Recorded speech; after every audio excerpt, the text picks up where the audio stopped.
The latest news from Washington, where the White House is facing backlash over that plan to cut the number of legal U.S. immigrants in half. There was heated debate in the briefing room yesterday over the Statue of Liberty and its meaning. And this comes as a new poll shows the president's approval rating at an all-time low. Just 33% of Americans think the president's doing a good job right now. 61% disapprove. And President Trump will be meeting with his supporters tonight at a campaign-style rally in West Virginia. That rally, of course, coming as questions grow over the new immigration bill. And our senior White House correspondent Cecilia Vega has the latest from Washington. Good morning, Cecilia.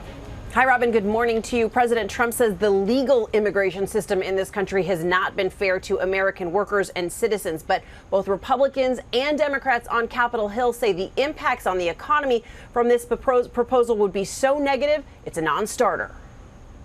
Fireworks in the White House briefing room. The notion that you think that this is a racist bill is so wrong.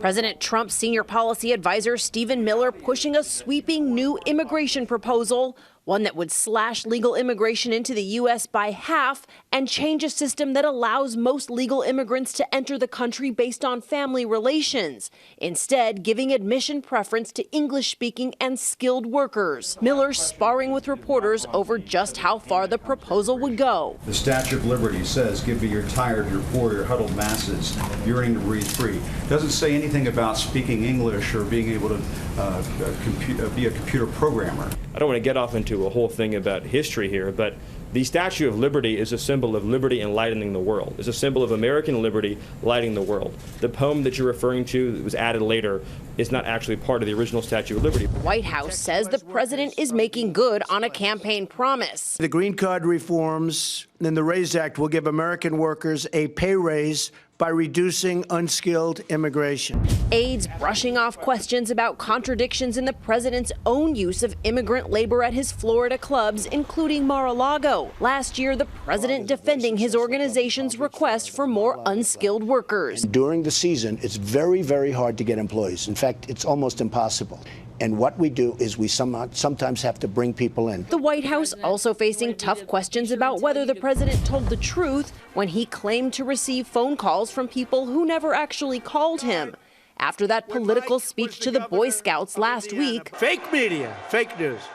The president told the Wall Street Journal the head of the Boy Scouts personally called him to say it was the greatest speech that was ever made to them, and they were very thankful. But actually, the speech angered so many, the Boy Scouts were forced to issue an apology. And yesterday they said there was no phone call.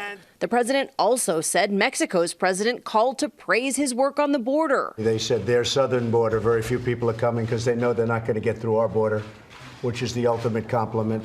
Mexico also says there was no call. So we asked the White House. Why did the president say that he received a phone call from the leader of the Boy Scouts and the president of Mexico when he did not? Did he lie?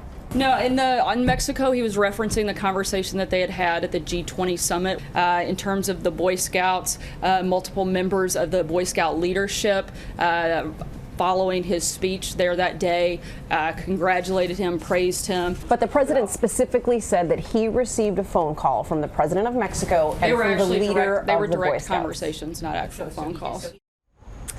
And the president is making headlines for another reported comment. He reportedly told members of his golf club in Bedminster, New Jersey, that the White House is, quote, a real dump. Well, he is now pushing back on that with a tweet saying, quote, I love the White House, one of the most beautiful buildings, homes I have ever seen, but fake news said I called it a dump. Totally untrue. So, Robin, he's saying he never made those comments. And he'll be heading away from the White House. He is going to have his first extended vacation since taking office. Going to be away for a couple of weeks.